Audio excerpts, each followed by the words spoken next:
right. Good evening, everybody, and welcome to the Council of Crowns meeting for August 9th, 2017. I am your king and the rest of the panel here. So we got everybody, all the regional executive officers from all the regions, and we are going to get started. We try to keep these meetings down to an hour or less. Any topics we don't get to, we table until the next meeting, unless the council wants to vote to extend the meeting, but I generally try to cut it off at an hour. So the agenda has been posted to the Northreach page, so hopefully you guys that have a link to this are also able to see what it is that we're chatting about. And we use this document in a sort of informal living document sort of way. We type notes into it, and the agenda may change right before meetings, but we keep everything on here so that folks can take a look at this anytime and see what we're talking about tonight or in previous meetings. So with that out of the way, any regional officers that would like to add anything to the agenda for this evening?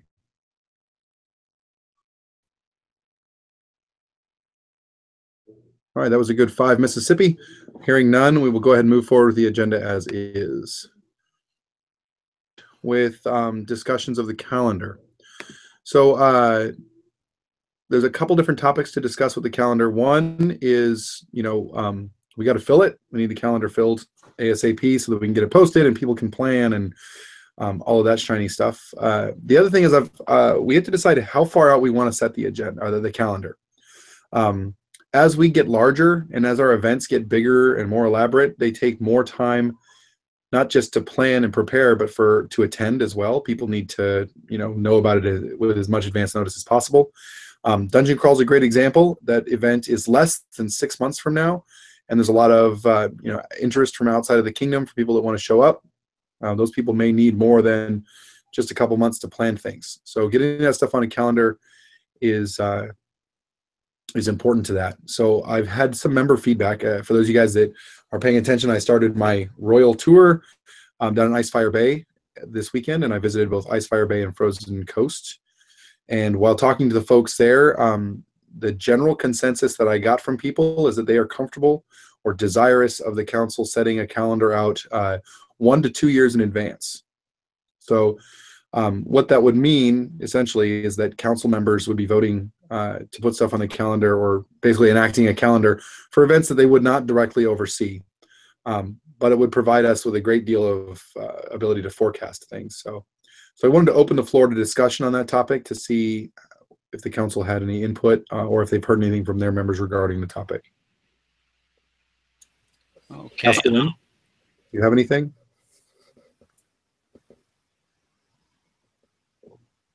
At the bare minimum, I'd like to see 6 months at least in advance at all times. So. Okay. Anything else to add on the topic?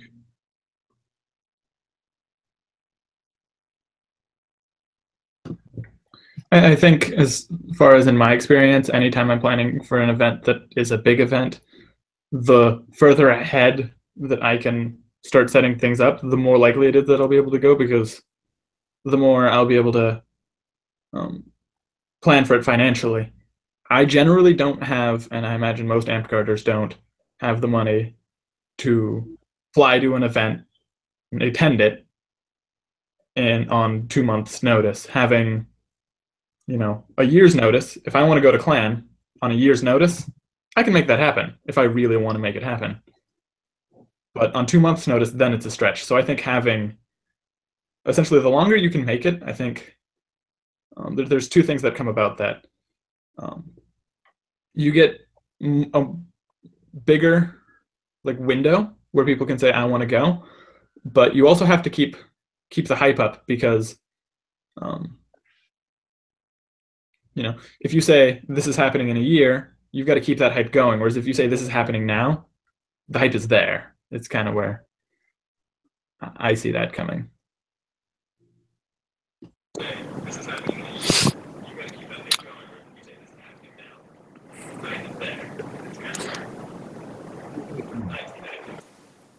I had something. I just can't remember it. Okay. We can come back. All right, cool. Ravenstone, do you have any input? Yeah, in my personal opinion, running in like student office and council and government, we always had 6 months for minor events and 1 year for major events. This way we could plan accordingly and actually have proper time to advertise and get our feedback from the members of this student body.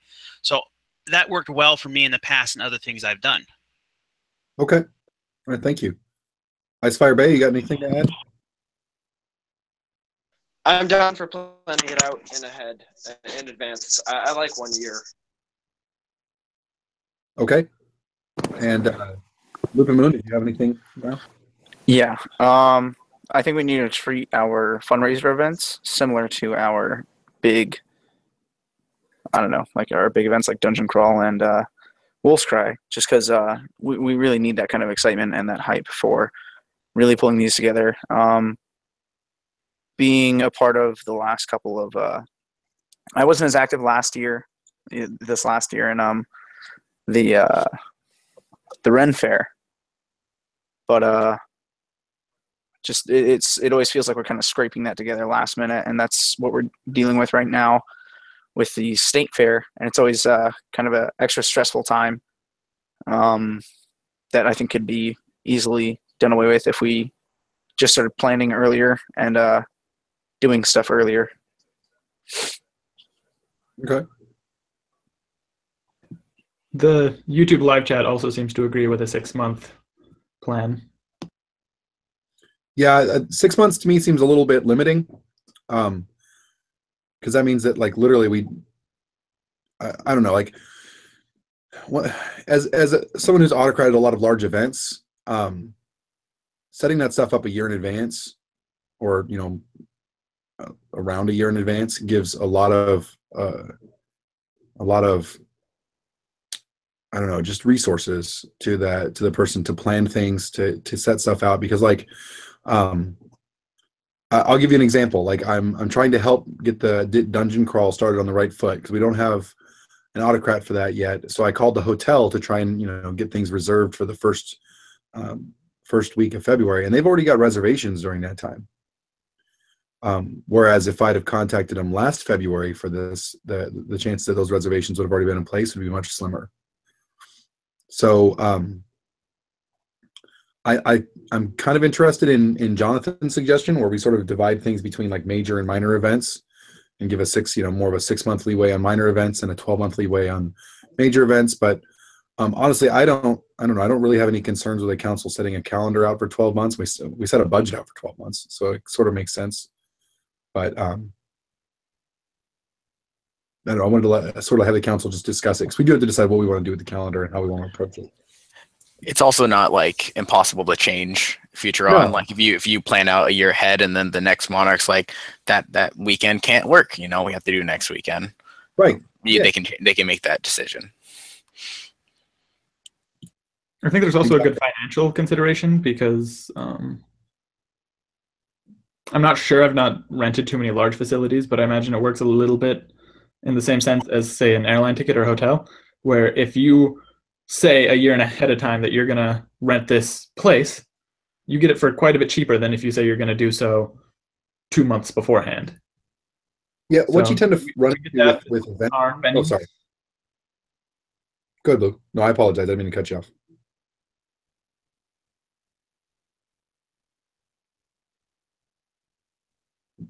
Blue, did you have more? I'm sorry. Oh, I was just going to ask if we get similar kinds of discounts for essentially organizing things ahead of time on the venues that we use. What you'll find, it's less of a discount, although that's definitely a thing. It's more availability. Venues tend to book. The closer you get to the date, the more likely that date will not be available. So apparently with the hotel that we normally use, they have several corporate clients that will reserve things out like 4 to 6 months in advance. So that's something that we just want to keep in mind. So I was able to reserve, or at least start the process of reserving 40 of the hotel rooms, but unfortunately there's going to be like I think 8 or 9 that are already booked because we waited until August.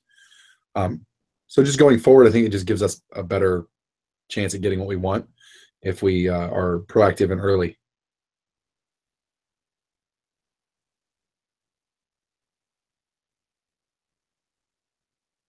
So that being said, I don't know if we necessarily need to vote on anything. I just sort of wanted to see how you guys felt about that.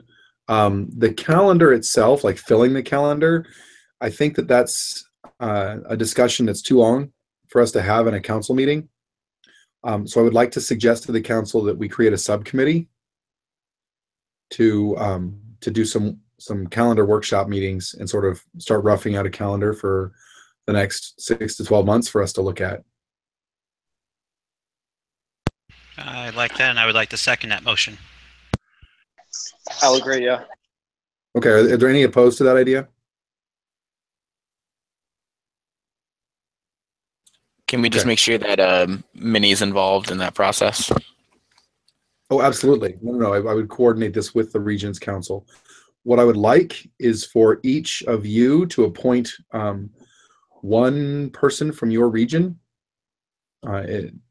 to represent your region, etc., and their the events for your region, so that I can hand this committee off. My intention was to have it operate under the direction of the Kingdom region.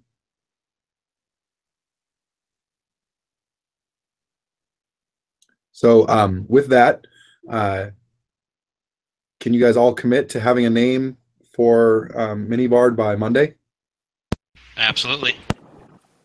I'll do my Perfect. best. Okay. That gives you this weekend to chat with your folks about it. And you guys can be the committee member. It can totally be you if you want. But you can also delegate it if there's somebody in your region that knows more about the events or the processes involved.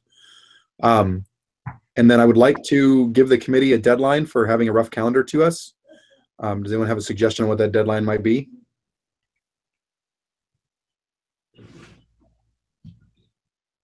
I would like to see stuff on the calendar up within about 2 to 3 weeks, and then give them about a month to spread out the rest of it. So if we have the committee formed by the 14th, which is Monday, would it be reasonable to ask them to have a rough draft calendar to us by the 23rd? That's a 9-day gap. I think that, and it sounds kind of feasible to us. That's really just, I think, kind of comes down to us monarchs going ahead and setting dates for a mid-reign as well, so we can coordinate with Right. them and together. If they end up needing more time than that, I'm not going to crack whips or anything. But if that's Yeah. So is there anyone opposed to that concept? So we'll have everybody will have committee names by Monday, and we'll give those over to Minibard and ask him to get us a rough calendar by the 23rd. Sounds like a good plan. Cool. And we will consider that agenda item done. Some notes here.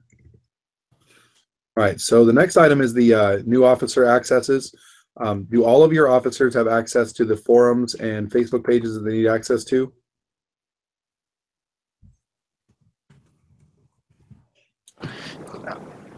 I think so. I don't know if I'm short on anything on the forums pages. The only thing that I had that I just found out after talking with Mara is that I'm not on the Google Drive, which is she'll link me into that. Okay, well, the Google Drive, I mean, there's a sort of a generic password, but we can also share it with you. So Mara can get you set up with that, or I can help you with that if you need. Okay, I just checked the web forms, and it looks like my region is not added to that yet. And I have my old Monarch, which is Gideon, and Midnight Sun still added as admins. Okay, so you need to talk to Hadeland and get that sorted out. So be proactive about that. Have your regent contacts. You just appointed your regent, right? So Yeah, last week. yeah, did you send a notice to the Kingdom Prime Minister that you appointed him? I will double check and make sure I get taken care of. Double check. She tries real hard, but she's not great at reading minds. So make sure that when you guys take administrative action like that, that you are informing the Kingdom Prime Minister so that she can take care of all the administrative underpinnings that make this machine work. Okay. So please check with all of your officers. As far as I'm weekend. aware, they have the access that they need. If any of them don't, I will comprise a list of them and what they need and get that to Hadeland, or Yep. who would be? Adeline would be the good primary contact. If she needs to send you to someone else, she will, but she's a really great place to start. All right. I don't believe that the Kingdom Prime Minister is here yet. I know she was running late, so I'm going to skip the next item, the budget report, until she's able to attend. If she isn't able to make it in this meeting, then I will have her publish it to all of you individually, and we will discuss it on our Facebook page and then review it at the next meeting. Let's see. So the next item, this is your item, Deli. Code of conduct violations in your region.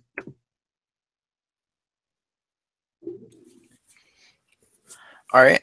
So last weekend, as you guys know, I posted on the Facebook page, but we had a possible COC violation, and I want to talk to you guys about it. So what happened last weekend was we had two members. One of them hit the other harder than he probably should have, and the other one threatened him, and then threatened him with legal action after going to the hospital. And we have to figure out what is our response to that type of behavior in our group. Would you mind giving the council a little more details? And I'm sure there are folks that are watching back at home that would prefer to have more information rather than less. Okay. Let's see. Okay, so we're playing a game, and there's two members, Tierson, orc name Sabin. I don't know which one he wants me to use. I'm gonna say Tierson. Tierson, backstab Tavon. Tierson and Tavon. Tierson backstabbed Tavon, and Tavon got a little irritated from that. And then later in the battle game, Sabin died, and then about a second later, he received a shot from Tavon pretty aggressively to his back. It's good to note that Tierson didn't have any indication that he had died yet.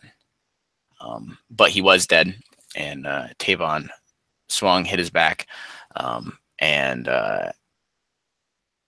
Tierson replied with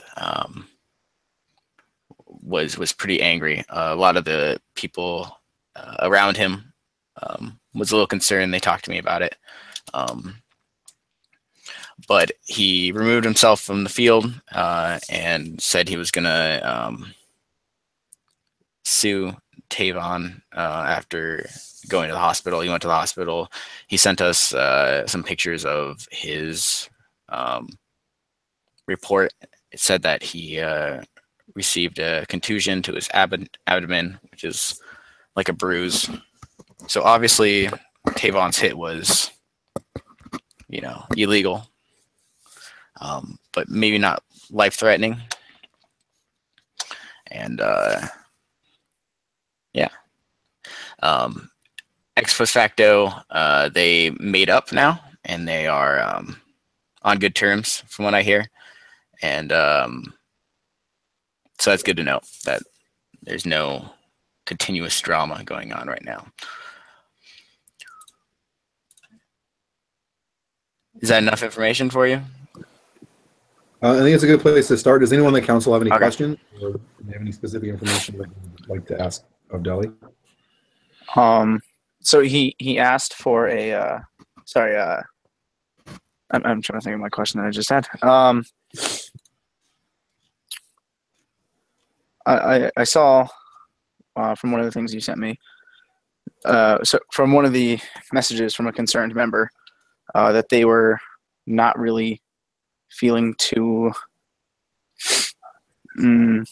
interested in playing with Tierson, Sabin, whoever threatened legal actions. In a game where it's a contact sport, getting hit is something we deal with every day. You know, and anger and frustration is something that we see pretty. I mean, I don't want to say regularly, but it comes up definitely. Everyone gets in the face. Yeah, right. Everyone, has to deal with it, and I think that threatening legal action, and then first off, threatening physical violence is not okay in my book at all, and then following that by threatening legal action is a step above that. You know what? Like that's really not okay. It steps over a line, I think, to say that you're going to sue somebody over this game that we're playing. That's just my personal opinion on it.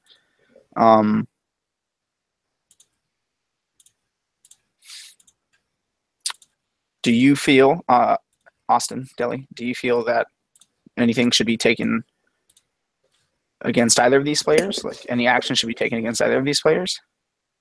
Before you answer that, I'm gonna ask that everyone on the council who wishes to has a chance to speak or ask questions before we discuss any sort of resolution. I don't want to get us sidetracked.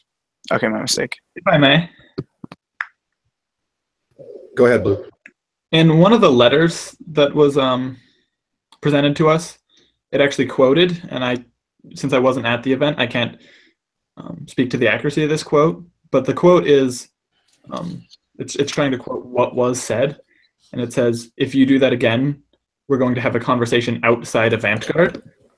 And I think that quote, if it's accurate, and Deli would probably be the best here to speak to its accuracy, is an obvious threat to a person's safety. So I feel like just that statement, the legal suit, all of that is just building on the fact that there was a pretty large threat physically that was also on top of that, it seems like there was a legal threat and a whole bunch of other stuff. So I feel like we need to address this in the sense that, did this make Amtgarders that were there feel threatened and feel like their personal safety, both in and out of Amtgard, was threatened? That's one of the questions that I'd like to see answered.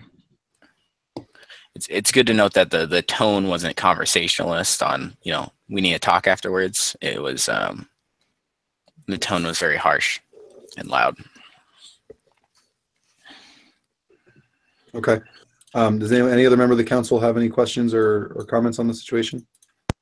Well, the only thing I would like to ask is, has either of these members shown any of these signs of aggression towards each other or anyone else on the field before? Or is this a first-time offense that's happened? I just wonder about that, because if it's been a first-time aggression on the aggressive stab, he should at least get at least talking to by the champion about safety, and then someone should also definitely address the the risk of suing someone else. That's not appropriate in this sense either. So I think that both people are a victim and at this. I mean, I personally have received complaints, not being an officer of Westerlands, but just being a member. And I've seen it myself of both these members. I've seen Tavon hit people a little bit harder than he should have, especially when he backstabs people. And I've seen Sabin or Tierson yell and lash out at people before as well. But that being said, I don't think our Astruan's leadership has given them a warning or anything, or have given any sort of punishment ever. So our norms have been inconsistent in the last 5 years. All right. Let's see. Is Ice Fire Bay? Did you have anything? You've been quiet. I'm agreeing with everything said so far. Okay. All right. So, Deli, you, I read through the statements you provided, and you were at least present for most of it. You've talked to your members. You've talked to those that are involved directly. Do you have a proposed resolution or action that you would recommend for the council? Yeah. So there are two different cases. So for Tavon, right, getting upset and hitting someone hard, enough to cause a bruise.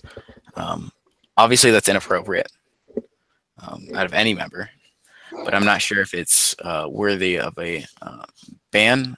Me personally, I think he needs some sort of formal warning. Afterwards, he was very self-reflective and seemed legitimately concerned about Tierson. And we have not. I know we haven't set a norm yet on that's too hard to hit in Aster wins. So I feel like punishing him more than a formal warning would be slightly inappropriate. Okay. Oh, and Tierson, should we separate them, or should I just give my recommendations for both? Well, we can talk about each one independently. So if you would like to. So do any other council members have anything to add? Comments, alternative suggestions, etc. To what Deli just proposed?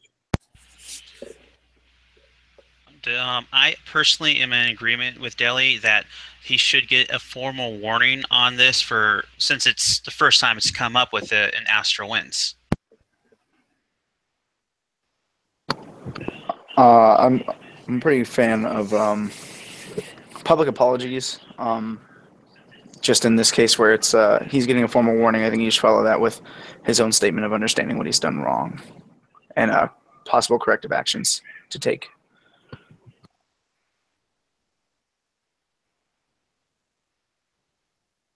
Else? All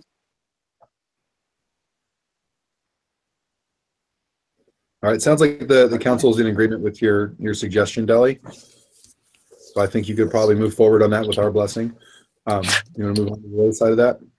Okay, so Tierson, thought about this for a while. I find his actions a little bit more concerning than Tavon's. I'm not sure where this lies on what we should do, because I don't think we've ever had to deal with it in our 3.5 years of Principality life. I definitely would think that anything short of telling him he can't play for 1 week would be I don't know, not reflective of what we think is appropriate for our members. And anything longer than like a 6-month ban seems a little bit harsh. Okay, so I'm just looking based on what I have read and heard based on this situation. The code of conduct.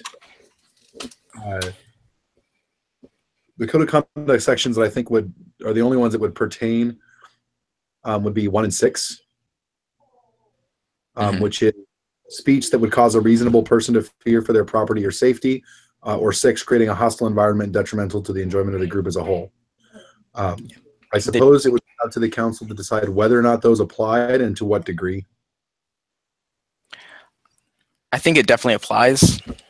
I think what he did definitely hit both of those. And the messages I received and the letters I posted, I think a lot of my members agree with that. Sure, and I'll be honest.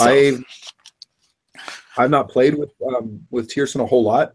Really, I've only seen him at a few events. But some of the letters that you submitted as far as statements, the ones that came from like his friends, made reference to issues with temper. I don't know how frequent those are, but if there are routine temper issues that have culminated in someone being physically threatened or legal action being thrown around, because in Tierson's own statement, he talks about taking legal action. So it's not a heat of the moment kind of thing. It was something that he thought about and mentioned repeatedly. So that's, I guess, something to discuss and be concerned with.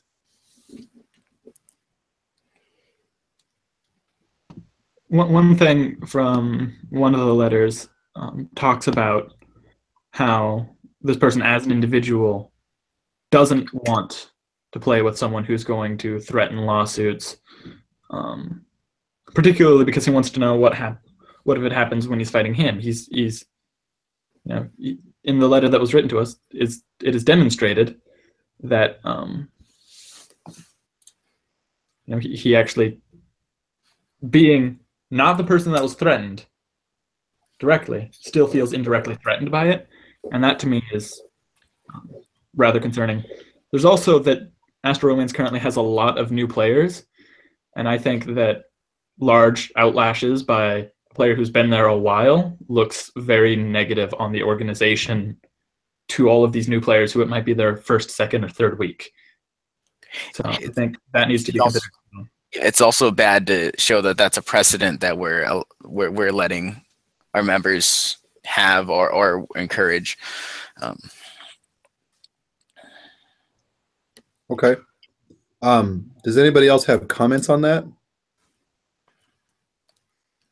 Is there anybody that does not agree that there was a code of conduct violation? Okay, so the council has, just to make sure, and feel free to speak up, please. The council has no further questions, and we do believe that there was a code of conduct violation. Anybody in disagreement with that? Okay, so at this point, I would ask if there's any member of the council that would like to suggest a resolution.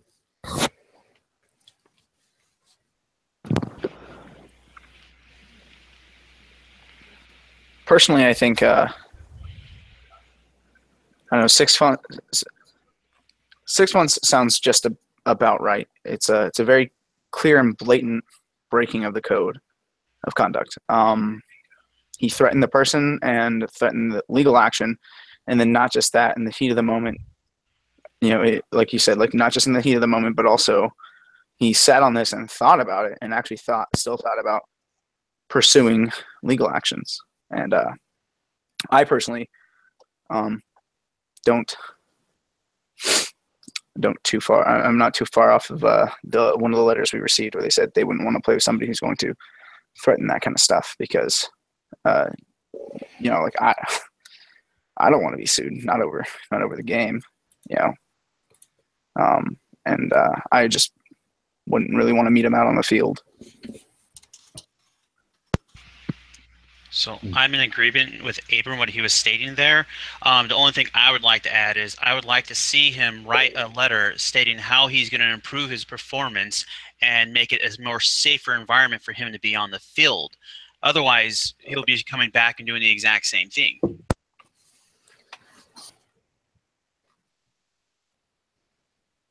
Okay. I don't know. I've never liked you're forced to write a letter of an apology or whatever. Because a lot of times when you say that, immediately they have the exact opposite reaction and they give like a fake response. I would just be fine with just leaving that out and having the exact, Okay. Is there anyone that wants to suggest or discuss anything alternative to that? If I may, I'd like to throw in that I really support the idea of him writing a message to Amtgard about being a better player.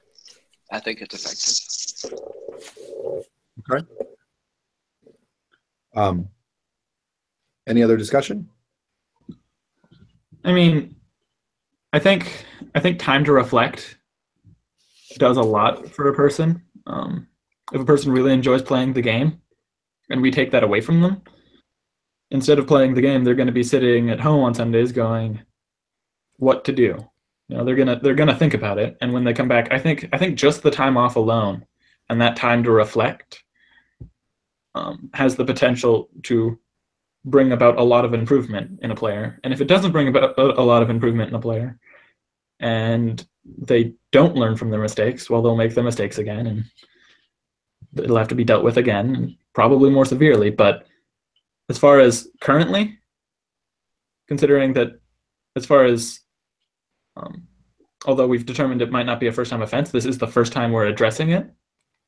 I think 6 months is a good place to start. Okay. Would anybody like to make a motion?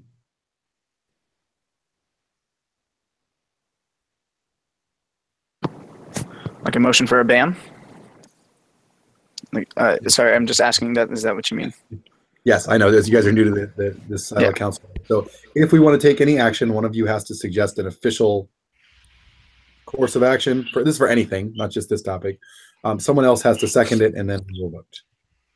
I would motion for a 6-month ban, coupled with a apology letter. I'll second the motion. Okay. The motion has been seconded, and therefore we will vote on it. As with all formal votes, I will ask you guys to vote from north to south. So we'll start with Astro Winds in the north. Can you repeat the proposal again? The proposal on the floor is to institute a 6-month suspension of membership for Tierson or Sabin, along with requesting that he write an apology letter to the organization. Amtgard, Alaska. Yeah, they can run that, please. Okay.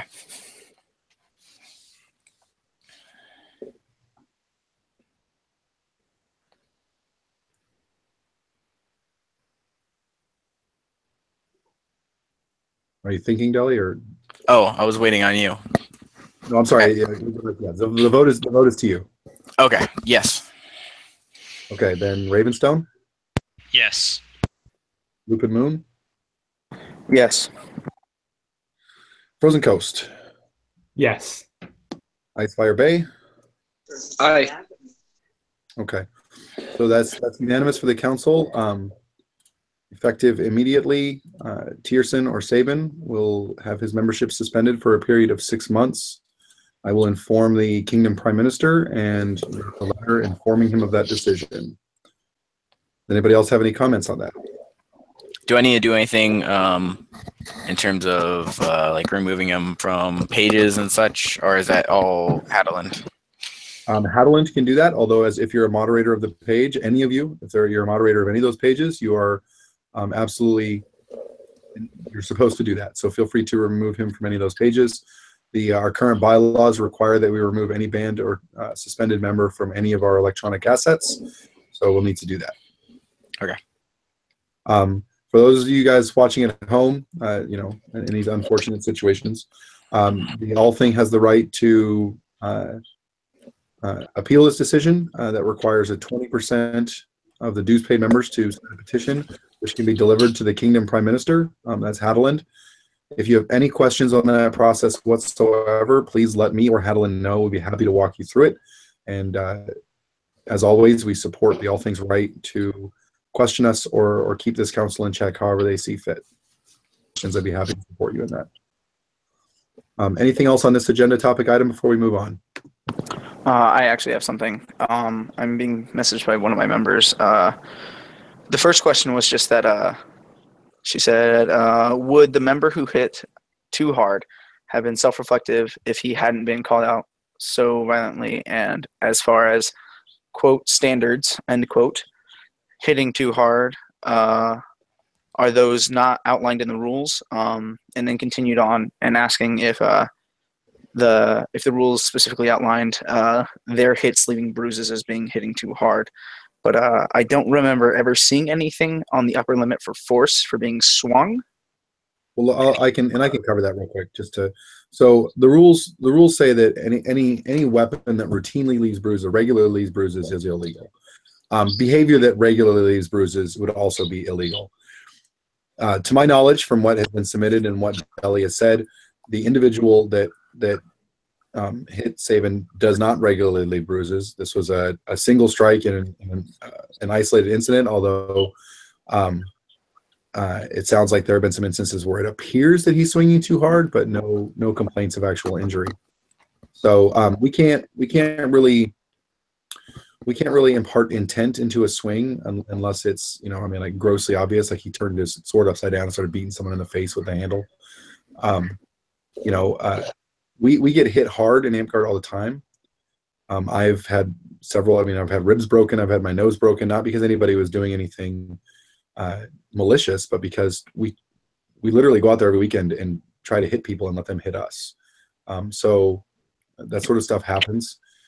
I mean, if the people that were there and witnessed it feel that this membership issue can be resolved by formally sitting that member down, helping to educate him on what is too hard and what is not, and warning him that a pattern of that behavior would be considered inappropriate and dealt with accordingly, I will defer to the people that are there. Simultaneously, if the people that are in that region are reporting to this council that they feel threatened, that they feel unsafe, and that they don't want to participate with somebody, I have to defer to that as well. I mean, I have to respect that. So there is a built-in check and balance to this, folks, and that is the all thing. If the people disagree with what we're saying, please start that petition and let us know, because if if what we're hearing is wrong and that the people aren't feeling unsafe, or that's not an issue, then we'd love to hear from you. But based on what we have right now, I feel that the council made a pretty appropriate decision. And while we hate to have to deal with these situations, we are obligated to create an environment where our membership feels safe, where they can come out and hit people with sticks and not have that be an anxiety-ridden experience. So, I take that responsibility pretty seriously, and it sounds like the rest of the council does as well. And I'm, hopefully all the parties involved will be able to spend some time reflecting on the situation and figuring out how they can move forward in a positive way with us, because we would love that very much, and get to a better place than we find ourselves right now, basically. So I will continue traveling throughout the Northreach over the next couple of weeks, and I'm happy to talk to folks about this particular topic or any topic. So feel free to pull me aside and chat my ear off. Anything else on this topic? Okay, we're going to move on a little bit here. Give me just a second. Hadelin just came in. Hadelin, do you have the budget report ready? I do not. Okay. Will it be ready by next week? Absolutely. Okay, so Hadelin says the report is not quite finished, and she hasn't had much time to work on it yet, so that'll be fine. She will formally present it at the board meeting next weekend, or next Wednesday. She may be able to give us a preview before that so that we can look at it, and she's nodding her head. So I'm assuming that would be in our future. Yes. So all right. We got a few topics left to cover in only 13 minutes. So I'm going to skip down. Let's see. Event bid process. I would actually like to get some forward momentum with this, but I want to, like, just a 5-minute discussion with the council, if you will. I would like to consider changing the way that we do event bids and breaking out the different components of an event and bidding them out separately. I think that, at least for our larger events, for the smaller events, that may not be as big of a deal, but like for Dungeon Crawl, I think that it might be easier to achieve a successful event if we didn't try to find one person that could oversee every element of it, and instead looked for like a dungeon crat or a feast or a party crat for the rest of it, and then tasked the monarch of that area to oversee, to help coordinate their activities with the council so that we can get them the resources they need and signatures and things like that. Thoughts? I don't want anyone to work with people who they don't want to work with. You know what I mean? and I think that process kind of creates that. Also, I don't think them bidding to us and us picking a feastocrat and whatever exocrats is any different or any more beneficial than assigning an autocrat and then them doing the same thing to that autocrat. Well, the reason, okay, my thought on that, Deli, is that we have people who may not have the entire skill set needed to be a great autocrat, but they would have the skill set needed to be a subcrat. Would we be that autocrat then of each event? Yes and no. Like we would delegate specific responsibilities, but so we would end up being like a general contractor. I feel like it would turn into us just creating a subcommittee, and that subcommittee would oversee it or whatever. And I feel like it's no more beneficial than us just creating an autocrat and autocrat deciding who their people are or taking requests for who they want their people to be. I think I'm a little bit with Deli on this one. Also for like finding a venue, making sure that venue is going to be great, doing all of that stuff, all of the administrative work. I feel like sending that all through one person who can then delegate smaller tasks to other people would be easier than trying to send it through either the regional monarch, who might not want to do the administrative work for that event. They might want to delegate that to someone else anyway. Or alternatively, if we try to send it to the Council of Crowns and have the Council of Crowns do the autocrating and do all of the, finding a place, making sure all of that works, and overseeing the event, then it becomes a Council of 5 overseeing a giant event, and we have to deal with our bureaucracy. And I feel like we can have a much smoother event if we find one person who's very capable and have them run the event. As far as bidding goes, I think this last year with the event bids, it ended up being a lot of people didn't put in bids, or some events didn't have people put in bids, and then autocrats were just appointed anyway. I think that some of the reason we didn't see a lot of overall event bids is because there were people that would be comfortable bidding out a part of it, but not the whole thing. Like we might have people that would be totally excited and ready to go and have the skill set to run the dungeon, but not also run everything else. So what about like a group bid then? When That's exactly what I was thinking. Instead of saying we'll bid out the feastocrat separately and the dungeoncrat separately and the gatocrat separately, how about have someone submit a bid, and the bid contains, we're going to have this person be our feastocrat, this person be our dungeoncrat, this person be this, and then a small bit about why this person, why that person, why that person. And that way, instead of us making a team, we invite teams to come to us. And that way, we kind of address what Deli's talking about, where you might be working with someone you don't want to, in the sense that you build your team and bring us your team. I think that would be a little more, I think that's the best way to get a great event. However, it's probably going to have the least amount of people coming, or the least amount of bids being made. So that's my the least is that small number of bids.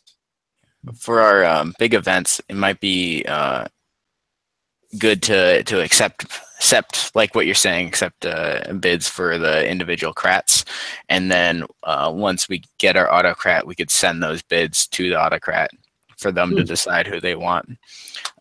That could also work.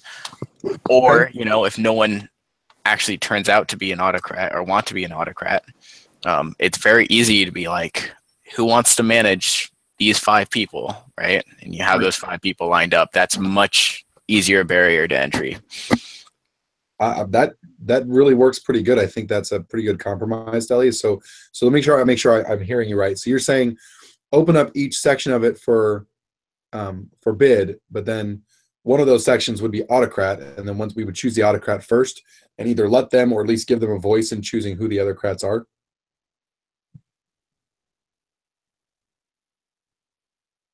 May I have the floor for a moment? I just want to make sure that I'm hearing Deli correctly. So Deli, is that accurate? Yes. Okay, thank you. Ravenstone? Yeah, so my opinion on this is I like the fact that we can break it up, like Deli was saying. In my experience, there's been people who told me they would love to have run and done like a feast or something like this, but the person who's autocrat automatically picks who they want, and they don't give anybody a chance to volunteer or actually say, "Hey, I would love to be your feastocrat." And it makes people feel excluded in the event. So breaking it up is, I think, the greatest way we can do this for including people who want to learn and become a crat. Okay. Yeah, and all this process does is it improves communication, makes it easier to communicate, right? Yeah. Sometimes we'll elect an autocrat and maybe you don't like them, or maybe like you've never talked to that person before, right? And this just creates a channel for them to communicate. No, is anybody opposed to Deli's suggestion? Because I personally am in love with it. I think it's an excellent suggestion. Okay. So unless if there's no objection, I will move forward with drafting bids for our events to present to you guys based on that concept.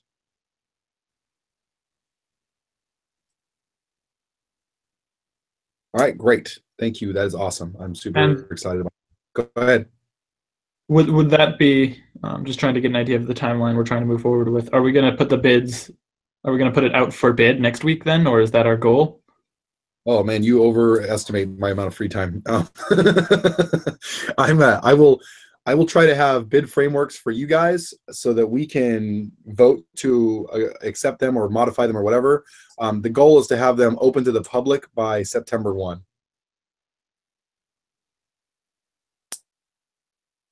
I think that's an excellent timeline as well. Okay, and that would be right after State Fair. So as soon as State Fair is done, we can start getting everybody involved in those events. And remember, these bids will go all the way through next Wolf's Cry. So, some of them, and this is only for the really big events. The smaller events will just be a standard, like one person can run it and do the things that need to be done. Really quick, Minnie is in our YouTube chat. He says that there's a big difference between letting the autocrat pick and giving them a voice. He wants that to be clarified as to how we're going to handle that with the sub bids.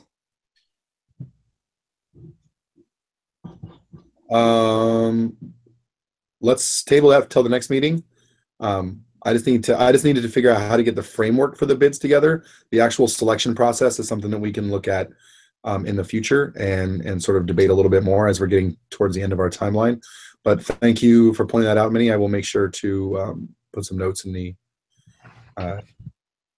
we'll put some notes in our notes. I would also like to I'd like to give voices to more than just the autocrat too. Like the most of these larger events also involve the Kingdom Regent, who should have some input on who's involved in doing things, as well as the Kingdom Champion once we select one. So we've only got about 3 minutes left. So I'm going to just ask if is there anybody that needs to bring anything up? Can I talk about my member under 14? Yeah, we'll go ahead. Let's see it. Go ahead. All right, I have a member. He's related to someone who's been doing Amtgard for a while. His name's Andrew Carrier. His persona name is Henry. He is 13, and his birthday is in March. So he wanted to play. He came out, and I told him, obviously, he couldn't.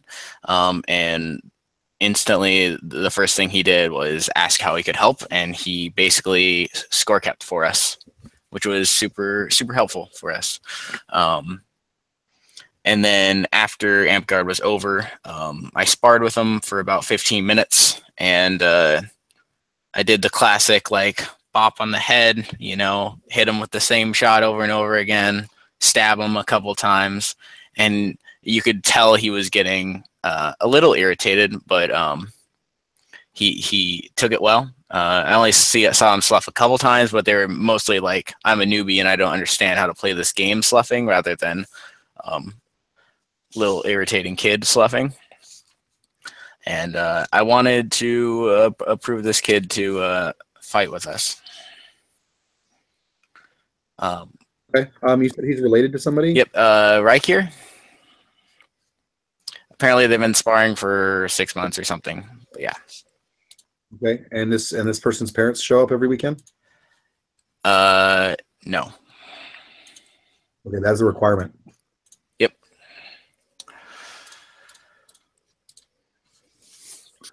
Does anyone on the council have any questions? I do want to comment. One of our viewers, Minnie, again, did say that that kid was solid. So we have more than just Deli advocating for that kid. He is a small 13-year-old. I just want to note that too. He's fairly short and petite for a 13-year-old. Okay. The Kingdom Prime Minister has a question, so I'm going to let her ask it. Shoot. And do you have a current waiver on file for this child? Does the child have a current waiver on file? No. This is his first day. Okay. So we haven't met his parents yet? Yeah, so we haven't met his parents or talked to them at all about this? No, just his, it's either brother or cousin. I don't know which one it was. Okay. So I don't think it would be appropriate to bring this to a vote at this time. Okay. Until a couple of things have happened. One, his parents have actually shown up and they understand what Amtgard is, and you or the Kingdom Regent, if you're busy running the park, has had a chance to sit down and talk to those parents, explain to them exactly what it is that they'd be letting their kid get into. I personally would vote no until we've had a chance to actually observe consistent battlefield behavior, rather than this was his first day and I think he did okay. But also, I mean, he turns 14 in a few months, so he's pretty close to the threshold anyway. I think the parental thing is probably the important thing. So if Deli, are you willing to table this until next week? I am. Or Yep. All right, I think it's on our radars though, so let's I'll ask some folks up there and we'll keep tabs on him, and hopefully he'll do good. Don't let him into battle games, but feel free to have people spar with him one-on-one and chat with him. And That's what I mostly wanted to do today. So yeah, we're good. make sure we only do that if his parents are there. He should not have a sword swinging at anybody unless his parents are there. Okay, it was definitely after Amtgard. Everyone was gone, and I looked at him. I said, "This is not Amtgard. This is not Amtgard." Okay. Let's continue to make that distinction anytime he has a weapon in his hand and someone else has a weapon in their hand. This is the battle games and our meeting are closed. It is not part of our organization. This is two individuals doing their own thing that has nothing to do with the Kingdom of Northreach. As soon as Amtgard right. started that day, I think he didn't. I didn't see him with a sword at all. So Okay, and that's cool. he was super awesome. And I talked to him. Go ahead, Adam. Sorry. He can fight with other people under 14. If his parents are there. Right. Parents are there. So if there are other underagers. Okay. So yeah, keep an eye on it. I think that, I mean, it sounds good. We've got, a couple of our officers up there saying that he's doing really well. Let's see if he can continue doing that. We have a positive conversation with his parents, and then let's revisit this. Okay. All right. All right. Anything else, guys? We're at 9:01. So unless there's anything pressing, I'll give you 5 Mississippi to come up with something.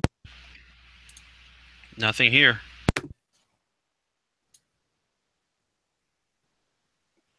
All right. Then I will motion to adjourn the meeting at 9:02 p.m. Second. Motion is seconded. Anybody opposed to stopping the meeting? Hearing no opposition, I will call this meeting closed. Thank you, everybody, for joining us tonight. Again, if you have any questions about the proceedings of this meeting or the topics or anything about Amtgard or whatever, feel free to PM me, your local executive officer, or the Kingdom Prime Minister.